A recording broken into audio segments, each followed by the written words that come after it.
दोस्तों, अगर आप चाहते हो कि हर कोई आपकी रिस्पेक्ट और वैल्यू करे, आपकी और आपकी बात की वैल्यू रखते हुए वही करे जैसा आपने उनसे बोला है, तो आपको अपने आप को एक पावरफुल पर्सन बनाना होगा। क्योंकि आज के टाइम पे लोग उन्हीं की वैल्यू करते हैं जो उनसे ज्यादा पावरफुल होते हैं। और इसमें आपकी मदद कर सकती है रिवर्स साइकोलॉजी। रिवर्स साइकोलॉजी ऐसी पावरफुल चीज है जिसका इस्तेमाल दुनिया के कुछ सबसे पावरफुल लोग, बड़े बड़े ब्रांड्स, कंपनीज, पॉलिटिशियंस और मोस्ट इन्फ्लुएंशियल पीपल करते हैं। रिवर्स साइकोलॉजी में आप डायरेक्टली अपनी बात मनवाने के बजाय इनडायरेक्टली दूसरे पर्सन के डिसीजंस को इन्फ्लुएंस करने की कोशिश करते हो और एंड में रिजल्ट वही होता है जैसा आप चाहते थे। तो दोस्तों, आज हम आपके साथ ऐसी ही 7 साइकोलॉजिकल ट्रिक्स शेयर करेंगे जिसका यूज करके आप अपनी फैमिली, फ्रेंड्स, वर्क स्पेस और ऑलमोस्ट सभी लोगों में अपनी वैल्यू बढ़ा सकते हो और जिससे लोग आपकी बात मानने और आपकी वैल्यू प्लस रिस्पेक्ट करने के लिए मजबूर हो जाएंगे। जिसका फर्स्ट रूल ये कहता है, नंबर 1, आप चाहे कितने भी इंटरेस्टेड हो लेकिन फिर भी ऐसा दिखाने की कोशिश करो कि आप बिल्कुल भी इंटरेस्टेड नहीं हो।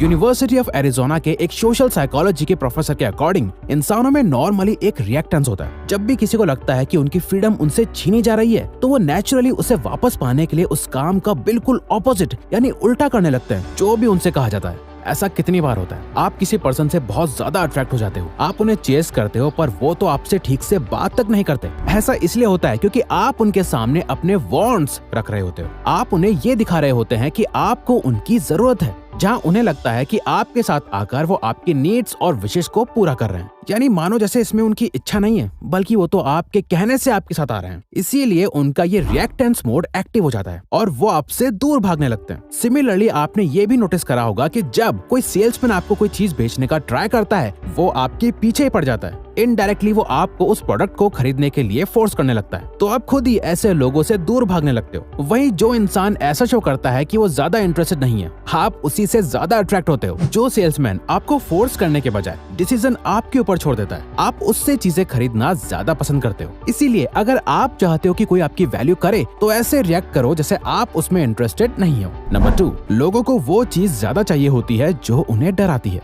एक एक्सपेरिमेंट में कुछ लोगों को 2 जार्स में कुछ चॉकलेट्स ऑफर करी गई, जहां एक जार में सिर्फ 2 चॉकलेट्स थी और दूसरे जार में 10 चॉकलेट्स। मगर लोगों ने उन्हीं चॉकलेट्स को ज्यादा अच्छा बताया जो क्वांटिटी में सिर्फ 2 थी, जिससे ये साबित हुआ कि हम लोग हमेशा उस चीज की ज्यादा वैल्यू करते हैं जो क्वांटिटी में बहुत कम होती है। पहला, इसका बेस्ट एग्जांपल हमें तब देखने को मिलता है जब कोई प्रोडक्ट लिमिटेड टाइम ऑफर में होता है, तो लोग ऑटोमेटिकली उसकी तरफ अट्रैक्ट होने लगते हैं और बाय द एंड वो प्रोडक्ट सोल्ड आउट भी हो जाता है। दूसरा, ये कॉन्सेप्ट सिर्फ मार्केटिंग में ही नहीं बल्कि हर जगह अप्लाई होता है। आपने नोटिस किया होगा कि इंडिया में उन कॉलेजेस या स्कूल्स की ज्यादा वैल्यू होती है जिसमें कम से कम सीट्स होती हैं और ज्यादा से ज्यादा कंपटीशन होता है। हम सब इस बात पर बिलीव करते हैं कि जो चीजें हमें मुश्किल से मिलती हैं वो ज्यादा अच्छी होती है। मुश्किल से मिलने वाली चीजें हमें ज्यादा वैल्यूएबल लगती हैं क्योंकि लोग किसी भी चीज की अवेलेबिलिटी से ही उसकी क्वालिटी जज करने लगते हैं। अगर आप इस कॉन्सेप्ट को अपनी लाइफ में यूज करना चाहते हैं और अच्छी रिलेशनशिप बिल्ड करना चाहते हैं तो अपनी अवेलेबिलिटी को कम कर दो। यानी हमेशा हर किसी के लिए अवेलेबल मत रहो ताकि उनकी स्कैरसिटी की वजह से आपकी वैल्यू बढ़े। क्योंकि जब आप किसी के लिए अपनी अवेलेबिलिटी को बहुत ज्यादा बढ़ा देते हो तो लोग आपको वो वैल्यू नहीं देते जो आप एक्चुअल में डिजर्व करते हो।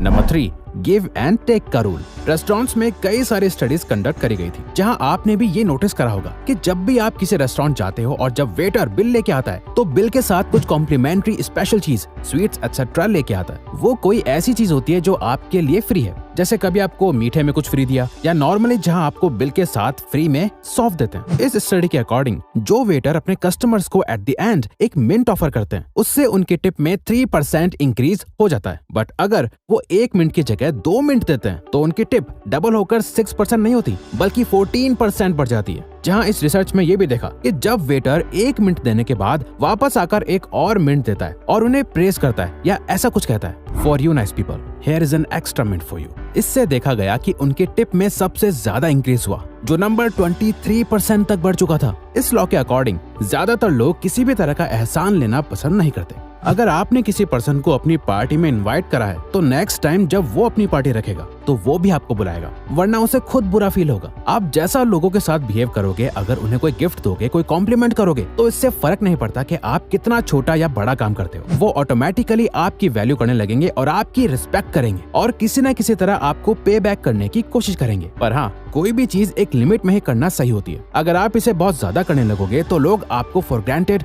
और हल्के में लेने लगेंगे। तो आपको इस पावरफुल ट्रिक को अप्लाई तो जरूर करना है, लेकिन एक बैलेंस्ड वे में। नंबर 4, ज्यादातर लोग ये एडमिट नहीं कर पाते कि वो गलत है। जहाँ वो अपनी लैक ऑफ नॉलेज को कन्फेस करने के बजाय ओवर कॉन्फिडेंस और ओवर स्मार्ट मोड में चले जाते हैं, जहाँ वो ये प्रिटेंड करने की कोशिश करने लगते हैं कि जैसे उन्हें कुछ तो पता है, जबकि रियलिटी में उन्हें कुछ भी नहीं पता होता। इनफैक्ट एक स्टडी के अकॉर्डिंग जब कुछ लोगों से अपनी ड्राइविंग स्किल्स को रेट करने के लिए कहा गया तो ऑलमोस्ट 80% लोगों ने अपने आप को अबव एवरेज ड्राइवर की तरह रेट करा, जबकि रियल में उनमें से सिर्फ 49.9% लोग ही अबव एवरेज ड्राइवर की कैटेगरी में आने के काबिल थे। लोग अपनी नॉलेज को इसलिए फेक करते हैं क्योंकि वो किसी भी हाल में खुद स्टूपिड नहीं दिखना चाहते। सो जब उन्हें कुछ समझ नहीं आता तो वो सिंपल हाँ में हाँ मिलाने लगते हैं, या फिर वो अपना ओपिनियन ये कहते हुए पास कर देते हैं कि मैंने ये न्यूज़पेपर में पढ़ा था या इंटरनेट पे कहीं तो देखा था। बट ये एडमिट करना कि आपको इसके बारे में कुछ नहीं पता, आपके पास किसी चीज की सफिशिएंट नॉलेज नहीं है, ये अपने आप में एक पावर है। इसीलिए अगर आप लोगों को ये शो करते हो कि आपको सब कुछ नहीं पता, अपनी लैक ऑफ नॉलेज को लोगों से छुपाते नहीं, तो जब आप किसी चीज के बारे में अपना ओपिनियन देते हो या अपनी नॉलेज शेयर करते हो तो लोग आपको अच्छे से सुनते हैं और आप पर एक्चुअल में ट्रस्ट करने लगते हैं। नंबर 5, लोग अपनी पिछली कमिटमेंट्स के साथ कंसिस्टेंट रहना पसंद करते हैं। हम सब के डिसीजंस हमारे पास्ट एक्सपीरियंसेस और नॉलेज पर बेस्ड होते हैं। हमने जो भी पास्ट में करा है या सोचा है, हम उसी के अकॉर्डिंग एक्ट करते हैं। हम चाहते हैं कि हमारी लाइफ हमारे पास्ट से कंसिस्टेंट रहे, जिसका कई बार बुरा असर भी होता है और फिर आप सेम मिस्टेक बार बार करने लगते हो। अगर कोई आपसे एक छोटा टास्क करवा सकता है तो इसके हाई चांसेस हैं कि जब वो आपसे थोड़ा बड़ा टास्क करने की डिमांड करेगा तो आप उससे ना नहीं बोल पाएंगे। ये बेसिक ह्यूमन नेचर होता है, आप भी इसका यूज कर सकते हो। अगर कोई एक कमिटमेंट कर देता है तो वो सबकॉन्शियसली उस डिसीजन को सही साबित करने में लग जाता है और उस टाइम वो सही है या गलत ज्यादा जल्दी डिसाइड नहीं कर पाता, क्योंकि वो अपनी कमिटमेंट से कंसिस्टेंट रहना चाहता है। एग्जाम्पल, जो लोग अपने वेट लॉस करने पर काम करते हैं उन्हें अक्सर ये कहा जाता है कि अपने वेट को हर वीक ट्रैक करते रहो, क्योंकि ये उन्हें फील कराता रहता है कि वो अपनी कमिटमेंट को कितना कंसिस्टेंटली फॉलो कर रहे हैं। नंबर 6, लोग जो सोशल प्रूफ चाहते हैं आपको वो उन्हें देना चाहिए।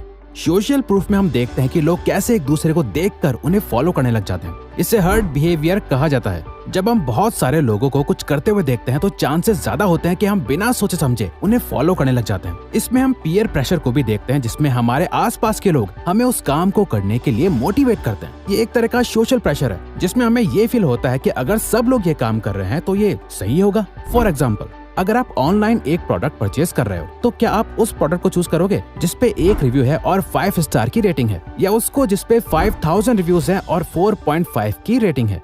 ज्यादातर लोग उसे ही खरीदेंगे जिसे ऑलरेडी बहुत लोगों ने यूज कर रखा है। कई बार आपने नोटिस करा ही होगा कि टीवी शोज में फेक लाफ्टर को ऐड करा जाता है, लेकिन बहुत लोगों को ये पसंद नहीं आता। पर स्टडीज ने ये शो करा है कि लाफ्टर ट्रैक के यूज से लोग उस शो को फनी शो की रेटिंग देते हैं। जैसे कि फ्रेंड्स शो को आप देखें तो स्टार्टिंग में लाफ्टर ट्रैक आपको इरिटेट कर सकता है, बट धीरे धीरे उस ट्रैक की वजह से वो शो आपको फनी लगने लगता है। Number 7, everybody loves challenges. Imagine करिए एक माँ अपने बच्चे को ग्रीन वेजिटेबल्स खाने के लिए देती है और बाकी बच्चों की तरह वो बच्चा भी खाना खाने से मना कर देता है, जिसपे उसकी माँ कहती है अगर तुम ये खाना फिनिश कर दोगे तो तुम्हें उसके बाद आइसक्रीम खाने को मिलेगी, पर मुझे नहीं लगता कि तुम अपना खाना फिनिश कर पाओगे। जिसे सुनने के बाद उस बच्चे में भी रिएक्टेंस एक्टिव हो जाता है और वो इसे एक चैलेंज मानकर अपना खाना फिनिश भी कर देता है। कई सारे हाईली वैल्यूएबल लोग इस ट्रिक का यूज करते हैं, जैसे fitness trainers, teachers etcetera. Personal trainers अपने एथलीट्स की परफॉर्मेंस को इंक्रीज करने के लिए इस ट्रिक का यूज करके उन्हें मोटिवेट करते हैं, जहां वो बोलते हैं कि